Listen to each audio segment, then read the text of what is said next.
Well, ito mga kapatid, sulat kamay ni Mr. Marcos na pinadala sa kanyang good Wonderboy. Kung wala namang sulat kamay na pinadala sa inyo si Mr. Marcos, huwag na kayong mag-ialam mga kapatid. Oo nga, kilala mo siya, kakilala siya ng lahat. Siyempre, kilala siya ng lahat sapagkat siya ay napakasikat. Ang katanungan ngayon mga kapatid, kinikilala ka ba ni Mr. Marcos? Honolulu, 25 March 87. To my God, Wonderboy, affectionately, Ferdinand Marcos. Ano ang nilalaman ng sulat kamay ni Mr. Marcos sa kanyang good Wonderboy? Tara mga kapatid, ating alamin. Hello mga kapatid. Kamusta? Ang iyong lingkod ay narito na naman upang maghatid ulit sa inyo ng bagong impormasyon at kaalaman na ni minsan ay hindi man lang sumagi sa kaisipan ng karamihan. May bago na namang ihahayag si King RP mga kapatid. Panigurado, amazing facts na naman ito. Nais mo bang malaman kapatid? Well anyway, ganito ang topic natin ngayon. Sino itong mahiwagang persona na siyang may kontrol noon upang ipasara o ipaklos ang Divine Wealth and Assets o tinaguriang FM Wealth? At ano ang nakataling hiwaga at lihim na pinag-usapan ng dalawang magiting na lider, makasaysayang personalidad na kung saan ang kanilang mga adhikain ay upang matulungan ang mga mamamayan at mapaunlad ang bansang Pilipinas. Mga nakataling hiwaga ay kakalasan sa channel na ito ay inyong malalaman. Ano ang kanilang makasaysayang ginawa na hindi alam ng karamihan? Nais mo bang malaman kapatid? Halika at ating himay-himayin.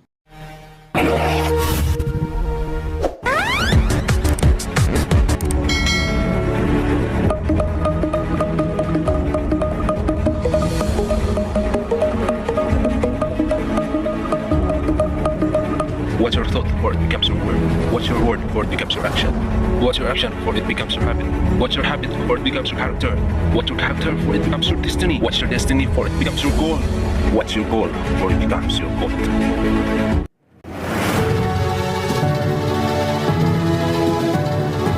777 1 star Provincial Incorporated, Kingdom of Marga presents.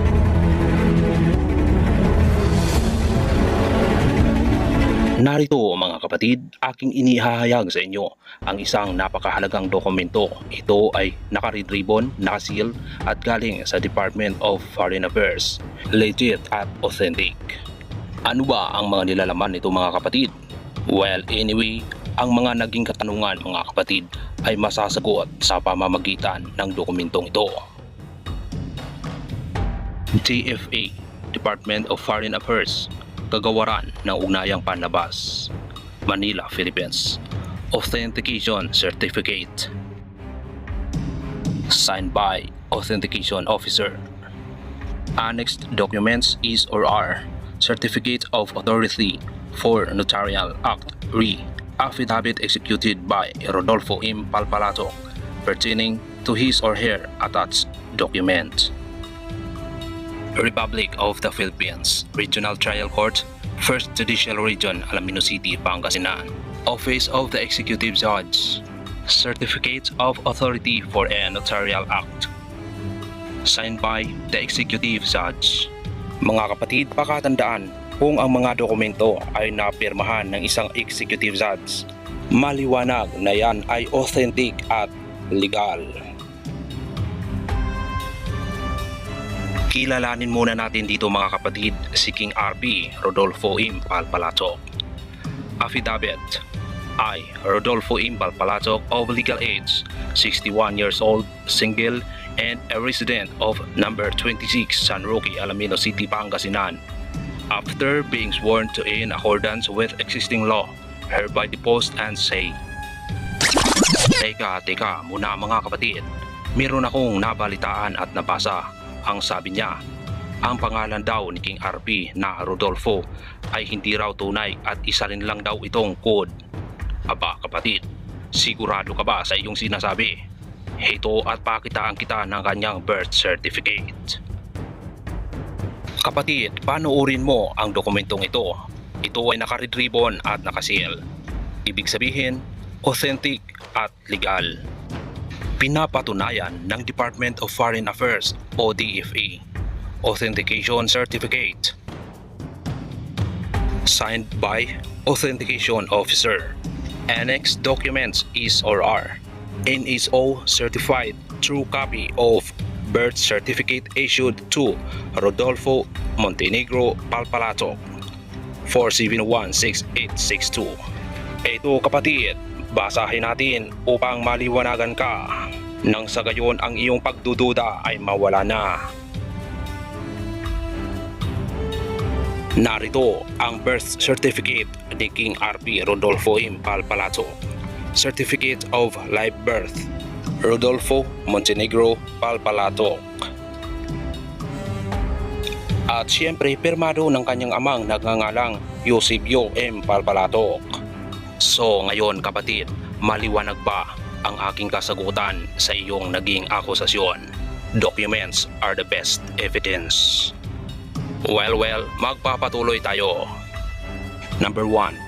That I was born on May 25, 1957 at number 26 San Roque, Alamino City, Pangasinan to parent Eusebio Mendez Palpalato and Francisca Hines Montenegro. Number 2.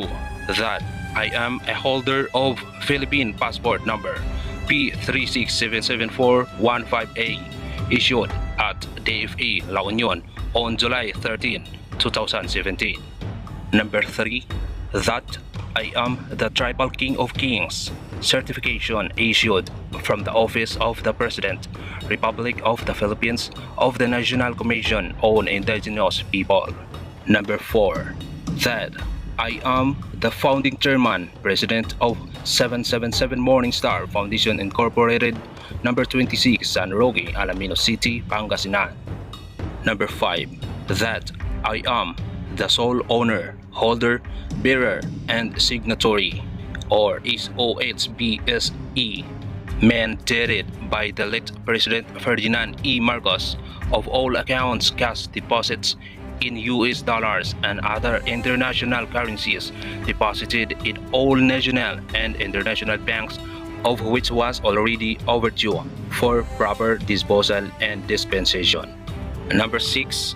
That these accounts which were intended for the betterment of our country and for our fellow countrymen in terms of socio-economic, political, structural, and infrastructure development should now be expedited by authority for proper uses. That I am executing this affidavit purposely for information and for whatever legal intent it may serve. Further affiance saith not. Signed by Rodolfo Montenegro Palpalato, affiant.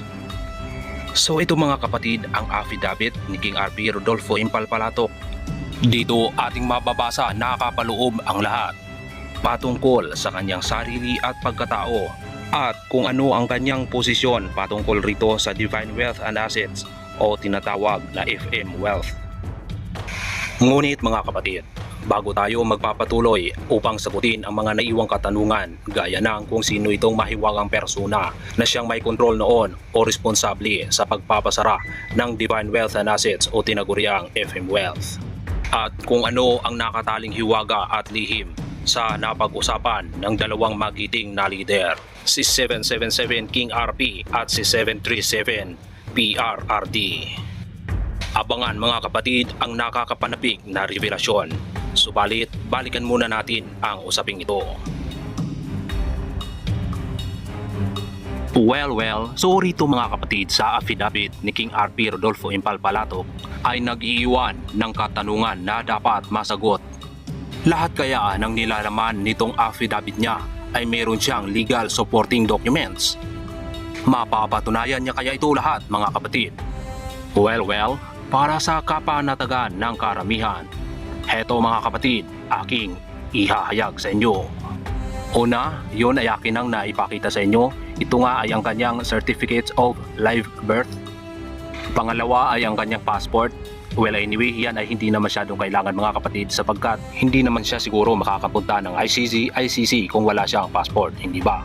Pangatlo, meron ba siyang certification na galing sa Office of the President, NCIP o National Commission on Indigenous People? Aba mga kapatid, iyan ang isa sa pinakamahalaga. Ang tanong ngayon, meron kaya si King RP niyan? Well, syempre, kumplito si King RP pagdating sa usaping iyan. Heto, pakinggan at aking sasalaisain. Republic of the Philippines, Office of the President, Malacanang, National Commission on Indigenous People. Ad hoc Committee, Memorandum Order Number 1. Pakatandaan mga kapatid, ito ay Memorandum Order Number 1. Pursuant to Memorandum Number P0043439 dated June 10, 2005, thereby creating an ad hoc committee to protect treasure hunting, investors and holders of precious metals, historical notes and all others of value found within the Philippine territory. Whereas, one of the reform packages of the Arroyo administration is social justice and basic needs. Whereas, one of the 5 anti-poverty measures for social justice is asset reform. Whereas, asset reform cover hidden treasures such as precious metals, historical notes, and others of value found within the Philippine territory. Whereas, those precious metals included but not limited to gold bars, diamonds, nickel bubbets, platinum, and etc. And historical notes included but not limited to Wells Fargo or US dollars, Philippine Victory notes, etc.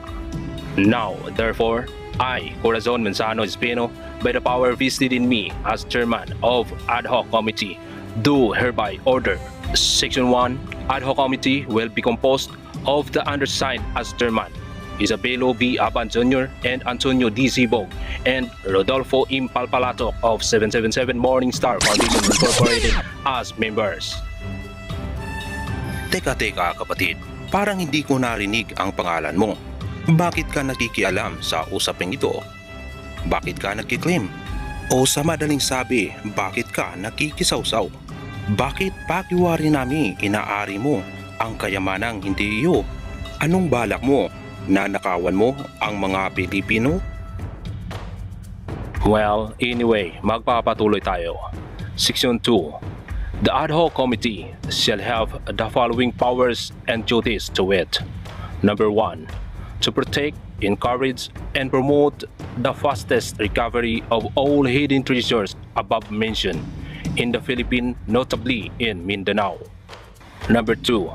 To secure the safe transporting of all treasures recovered and is found by licensed treasure hunters, holders or finders, investors, and all persons involved in the lawful recovery of said treasures found and recovered. Number 3. To protect the lawful share of the government by virtue herein as executed by law. Number 4. To recognize 777 Morning Star Foundation Incorporated as the sole implementer of the master plan programs for the progressive Philippines as embodied in the Certificate of Entitlement. Ayon mga kapatid, naunawaan ba natin itong naka-indicate sa number 4? To recognize 777 Morning Star Foundation Incorporated as the sole implementer of the master plan programs for the progressive Philippines as embodied in the Certificate of Entitlement. Ayon mga kapatid, walang iba kundi ang 777 Morning Star lamang. Ngunit bakit ang dami-daming grupo na gustong mag-implement? Hindi naman sa kanila nakapangalan ang Certificate of Entitlement. Ang dami-dami kasing gustong makisawsaw, kaya tuloy mas lalong tumatagal ang programang ito. Oo nga't sabihin na nating may mga hawakang mga dokumento. Ang tanong ngayon, tunay bang nakapangalan sa iyo? Bakit tila bagay inaari mo na iyan? Mayroon ka bang authority upang hawakan ang dokumentong iyan? Aba kapatid, payo ko lang sa iyo, ingat, sapagkat kapag ikaw ay nasumpungan at natagpuang walang authority upang panghawakan ang iilan sa mga dokumentong kabilang sa Divine Wealth and Assets, alam mo na kapatid kung saan ka pupulutin. Mainam pa ang gagawin mo kapatid ay makipagtulungan na lang kay King RP at makiisa sa kanyang layunin. sapagkat siya lang naman talaga ang tanging nakakaalam ng tunay na programa. Alam mo ba kapatid, kayo ang mga nagpapatagal sa programang ito na di sana ay matagal na itong natamasa ng bawat isang Pilipino at ng bansang Pilipinas. Kaya mga kapatid, itigil na natin yan. Magtulungan na lang tayo at magkaisa. Lahat naman tayo ay beneficiaries dito. Okay, magpapatuloy tayo. Number 5, to require the assistance of the armed forces, national police, and local government units in the performance of its mandate. Section 3. This ad hoc committee order takes effect immediately. Manila, Philippines, June 17, 2005. Signed by Corazon M. Espino, Ad hoc Committee Chairman. Well, so ayun mga kapatid, dumako na tayo sa pagsagot sa mga katanungan. Dito ay malalaman na natin kung sino ang responsable at nagpasara sa tinatawag na Divine Wealth and Assets o FM Wealth. At kung ano ang nakataling hiwaga at lihim na pinag-usapan ng dalawang magigiting na leader, si 737 Pangulong Rodrigo Roa Duterte at si 777 King RP Rodolfo M. Palpalato. Heto na mga kapatid, atin ang alamin.